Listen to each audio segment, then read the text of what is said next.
distinction. This is not the only one, there are many kinds. But the traditional worldview is the worldview from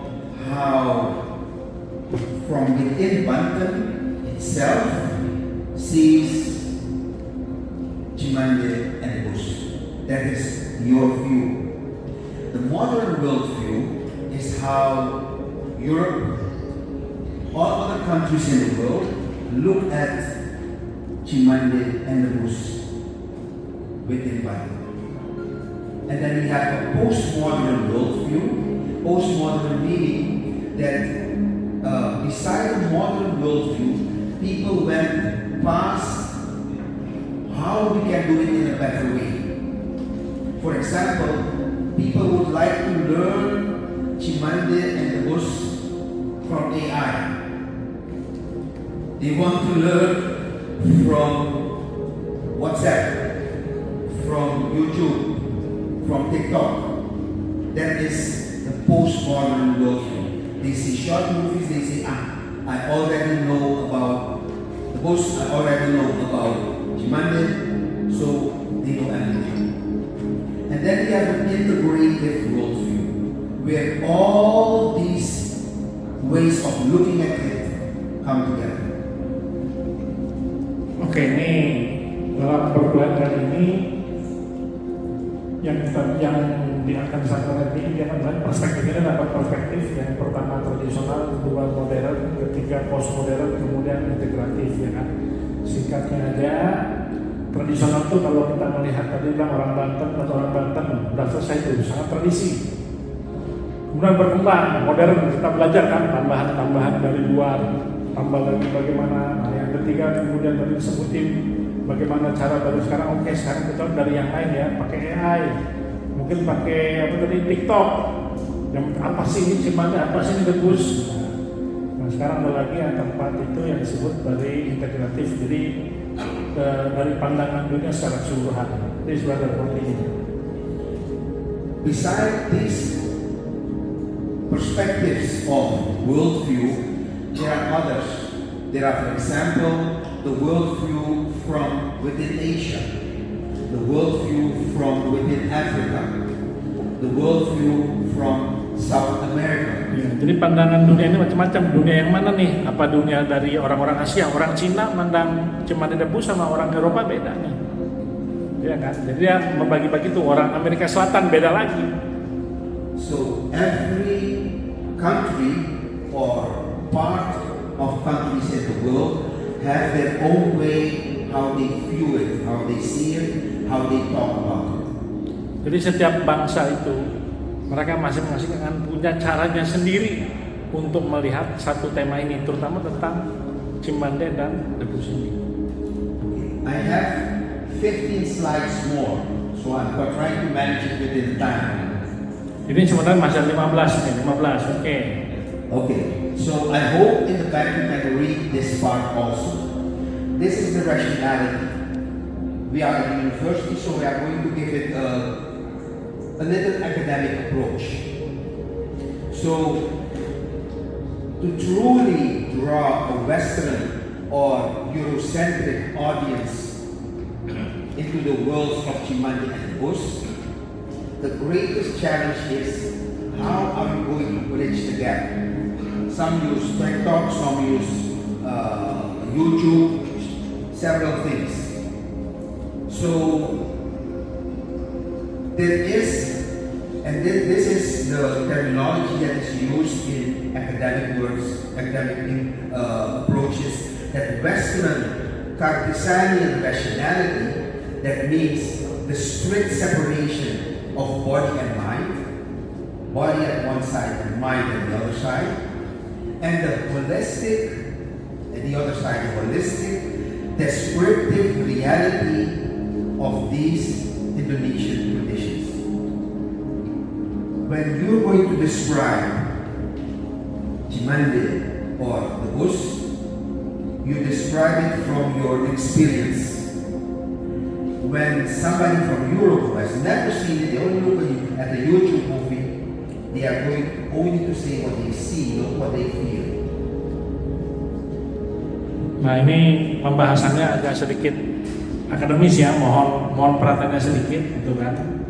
Yang pertama bahwa untuk mengerti bagaimana yang disebut pandangan barat dari sudut orang-orang Eropa atau Eurocentrik ini tentang Cimande Debus, maka tantangan terbesarnya itu adalah adanya pemahaman yang berbeda nih, antara Eropa dan orang di sini.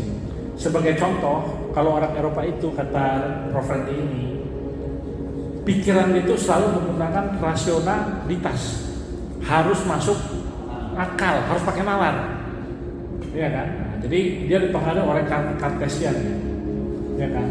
Di mana dia itu jelas, orang-orang itu jelas memisahkan antara yang disebut fisik, badan, dan pikiran.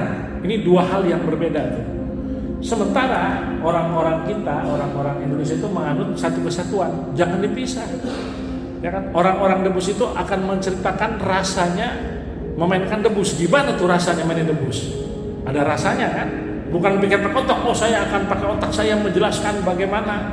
Dia nggak ada, dia merasakan aja. Nah, ketika itu ditayangkan tadi, direkam, ditayangkan, maka kemudian orang Eropa hanya melihat sebatas yang mata dia lihat.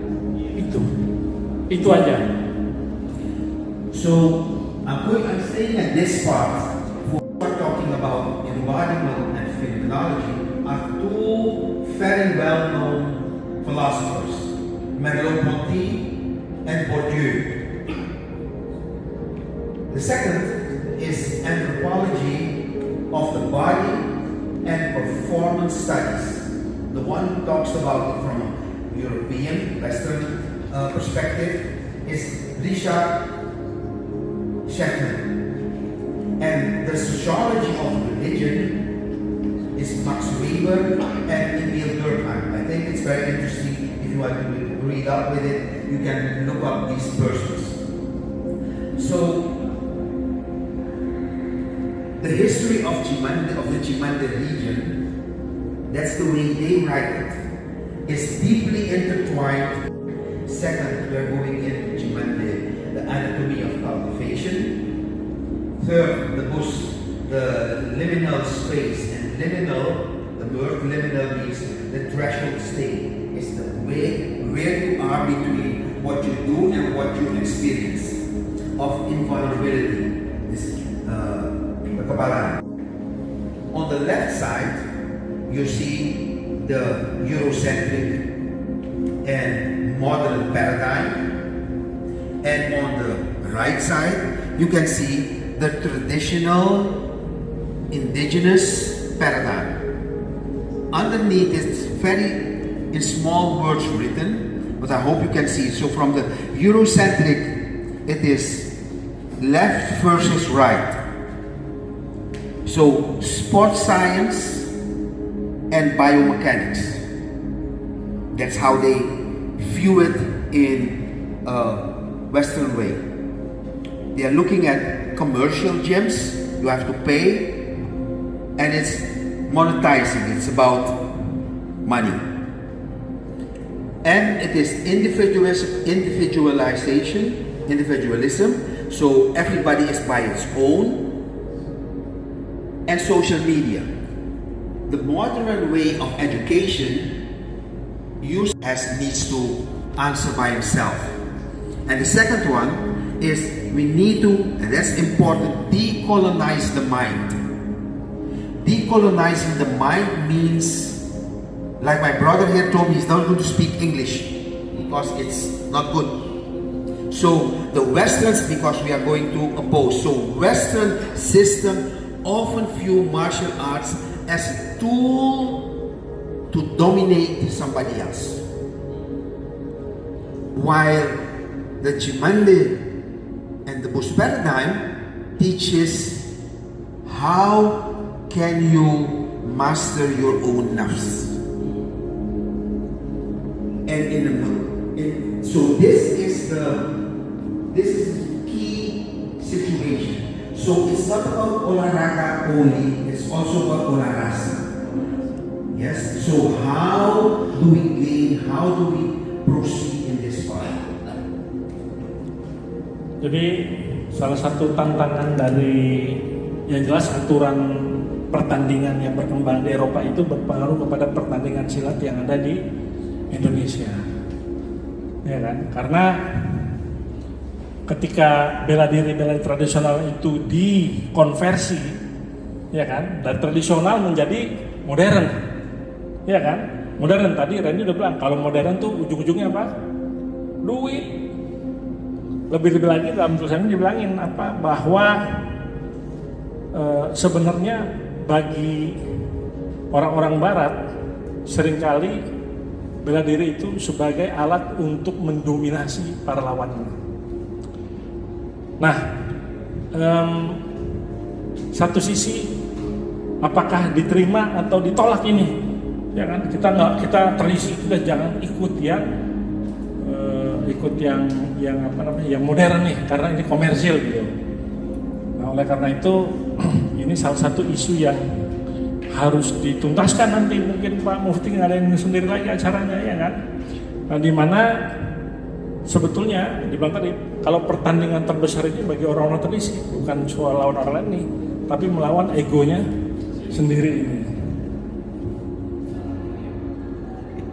So the next is a lot of reading. I'm not going into details, but this is a comprehensive structure of when we look at, there are 5 dimensions: a primary objective, the left, a combat or philosophical way of looking at situation and logic when we look at traditional Indonesian Padepokan, and a Eurocentric modern Silat Center when we compare both of them.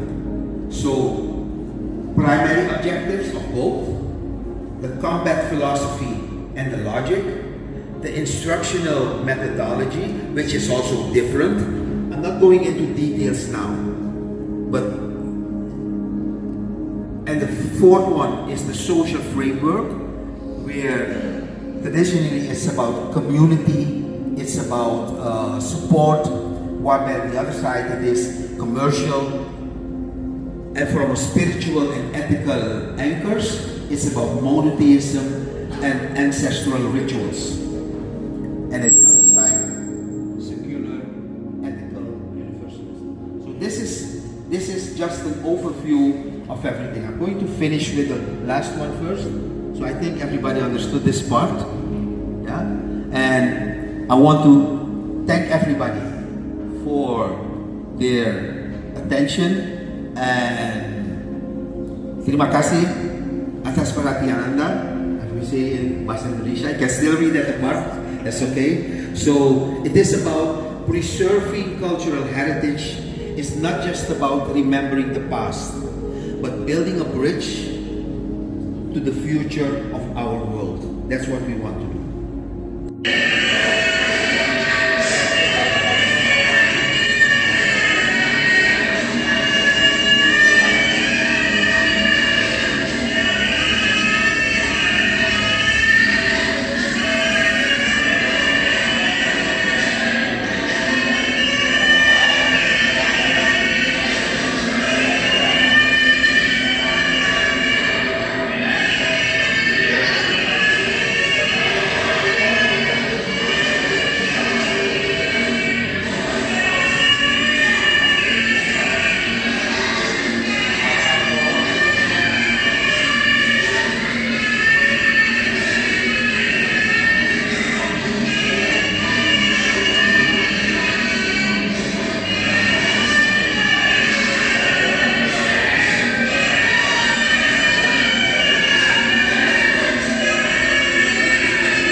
ini yang ahli di bidang segala ini budaya ini. Jadi terima kasih banyak atas kesempatannya. Saya antusias untuk hadir karena bagaimanapun saya adalah orang Banten dan berusaha untuk tidak melewati hal ini ya. Kemudian saya nggak banyak sih, cuma saya menggarisbawahi dari apa yang sudah dipaparkan semuanya bahwa saya akhirnya ketemu dengan Prof. Mufti orang hebat. Terima kasih banyak. Assalamualaikum warahmatullahi wabarakatuh. Waalaikumsalam. Bisa izin memperkenalkan diri, perkenalkan saya Yusri Handani, mahasiswa UIN di Fakultas Sosiologi Prodi Akidah Bersama Islam. Nah, kebetulan dulu diajar oleh Prof. Mufti Islam budaya Banten ya Prof, dan Prof. Mufti mantan tasawuf. Jadi kesempatan saya di sini.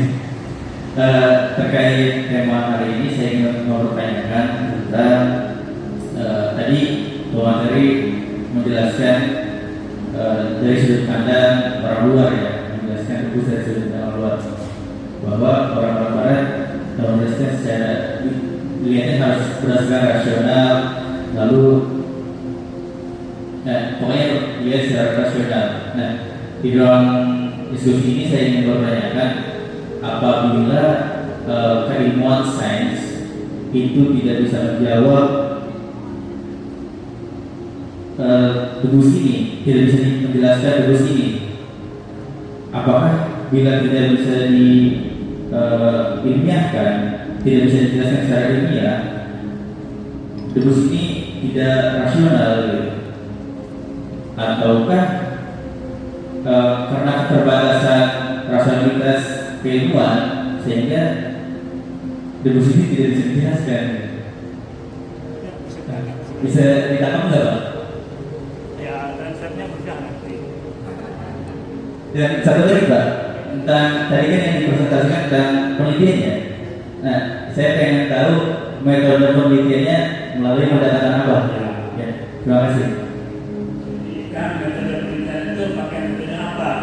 Apakah metode hermeneutik, observasi, ini ketika yang tadi pertanyaannya udah tahan ya? Mohon ditranslate ke bahasa Inggris. Already being answered. Why they cannot rationalize this? Because some things you cannot rationalize.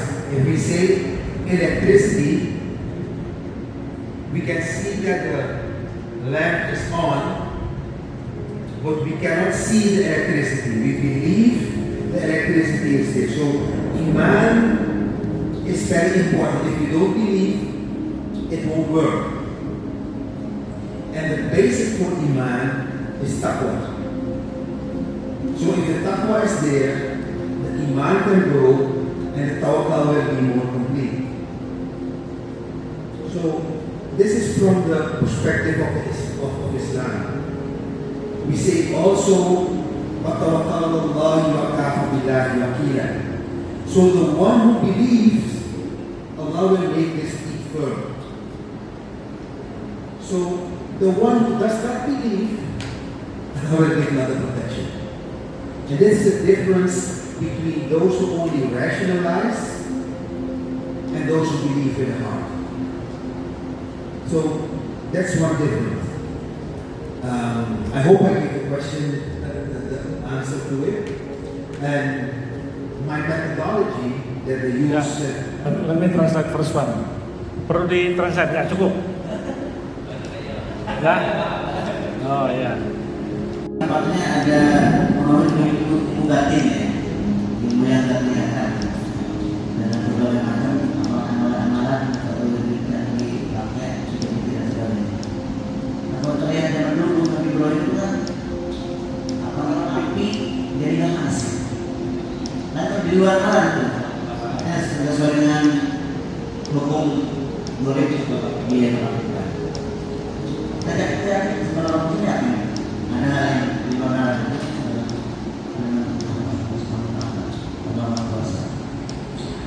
Nah, ada satu pertanyaan, ada dua pertanyaan di sini.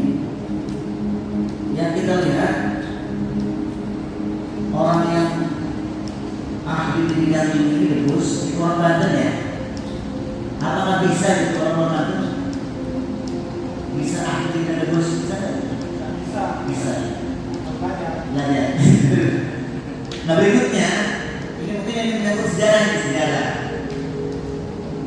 Asal mula lahirnya debus ini, mungkin kami belum tahu apakah memang untuk